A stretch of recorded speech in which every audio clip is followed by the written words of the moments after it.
Clara has invested 10,000 pesos, part at 5% and the remainder at 10% simple interest. How much is invested at a higher rate if the total annual interest from this investment is 950? So dito, ang kabuuan na ininvest is 10,000.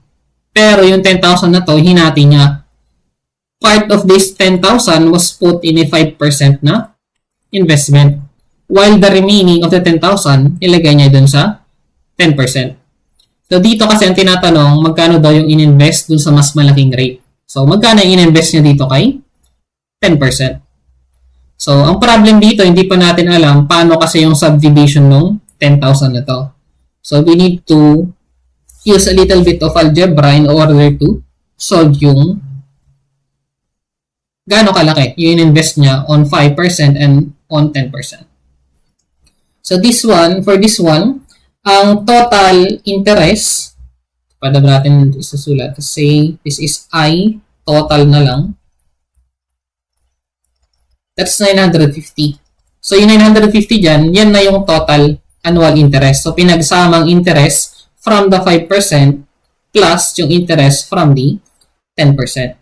Now, ang gawin natin dito, we let X is the amount invested at 5%. So, yun na lang yung gawin natin X. So, di ba hinati niya yung 10,000? So, yung X amount out of 10,000, nilagay niya kay 5%. So, paano naman natin i-represent ngayon yung natira? So, X kay 5%. So, kung ano man yung natira daw, 10,000 minus X, yun yung nilagay niya kay 10%. So, dito, we need to let 10,000 minus X is the amount invested at 10%. Okay? And, yung formula lalagay na lang din natin. So, I is equals to PIN. So, etong 950 na to, yan yung summation ng interest earned from the 5% plus the interest earned from the 10%. So, sulat na lang natin. So, yung interest earned at 5%, so ito na yung formula natin ng for 5 and 10%. So, magkaparehas lang. That's P times I times N. So, ang ibig sabihin ng X and then 1,000X dito, so yung X dyan, yan yung principal doon kay. Ito yung P at 5% mo. Palitan ko na lang ng kulay. Gawin ko na lang siyang red. So, yung X na to, this is the P invested at 5%. While this one, si 1,000 minus X, ito naman yung P invested at 10%. So, para pag ginamit natin siya kay I is equals to PIN, so hindi tayo malito mamaya. Okay? So, usulat ko na lang siya dito sa baba. So, yung I total, we have 950. This is equal to PIN ni 5% plus PIN din ni 10%. Susulat na lang natin siya. So, ano ba yung P kay 5%? So, yun yung X. So, X yung gagamitin ko dito. Times I. So, yung I naman nila, naka-state na dyan, no? 5% and then 10%. So, this is, so 5%, 0.05. And then, ang N natin, so wala namang binanggit actually na bilang ng year, no? So, kapag ganun yung case, so assume lang natin na 1 siya. So, ang N natin is 1. So, this is the interest earned at 5% plus interest earned at 10%. So, ang P natin, pagdating kay 10%, ang gagamitin natin is yung 10,000 minus X.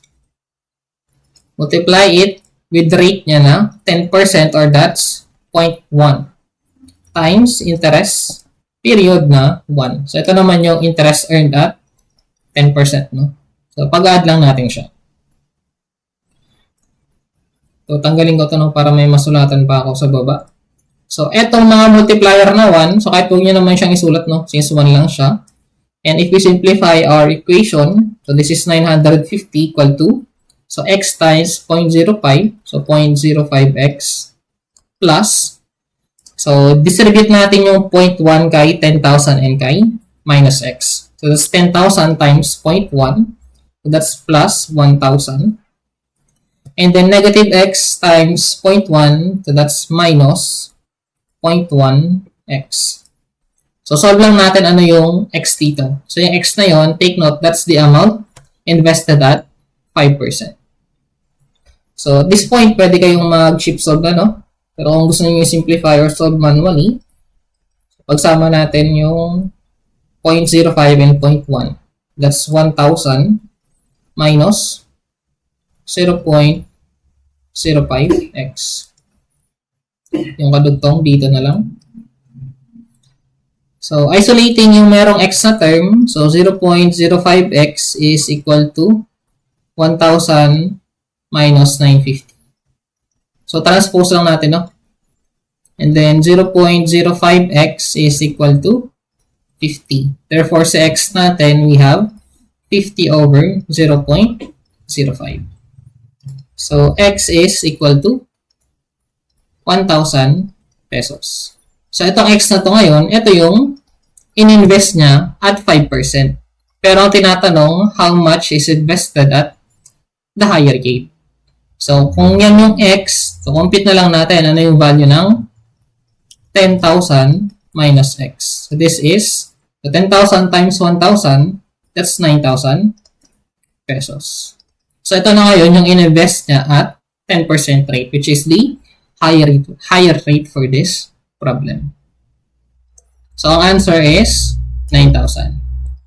Now, hindi kayo sure, pwede naman siyang i-check, no? Using yung ito, pang-check natin.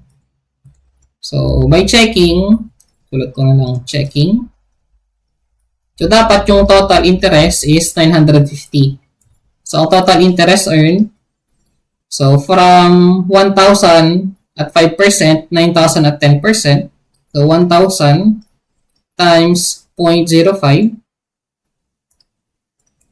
times 1 plus 9,000 times 0.1 times 1.